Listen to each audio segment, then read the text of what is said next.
Cruise ship quarantines may now seem like an eternity ago, but for those who began the routine of isolation on board, there are some important lessons. We're ready to step out and become normal again. That's when, there was no normal to come back to. Yeah. So we're struggling emotionally. Rose Yerex was on board the Diamond Princess. Close to 50 Canadians on board tested positive, including her husband Greg. And everyone faced at least 15 days quarantine on the ship, plus another 15 in a Japanese health facility. What was all of that like, just being locked down during that time? Crazy making. Yeah. And, in the beginning, maybe not too bad. You shake your head, oh my God, okay, is this happening? But when you get that positive diagnosis, even though we were asymptomatic, it's pretty scary because now it's the unknown. Armed with a clean bill of health letter, they got back to Canada. Choosing to self-isolate for another 14 days, even before travelers were told to do so.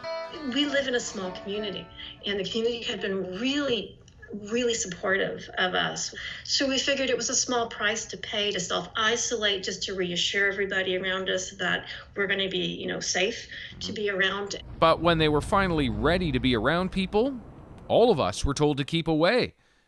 And that hit her and her husband hard.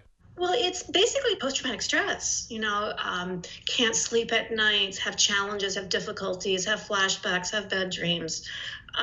We've actually already been to seek some counseling on, surviving trauma like this. When you think about what's happening with other people, we just take it one day at a time. You've had this experience of 6 weeks of self-isolation. Mm-hmm. What are the times ahead like? They're going to be challenging.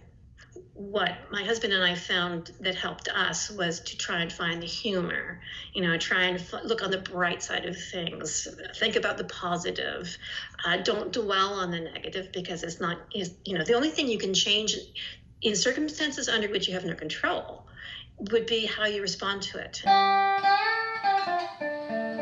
A challenge to be sure, but also a path she's already traveled and learned how to manage. David Common, CBC News, Toronto.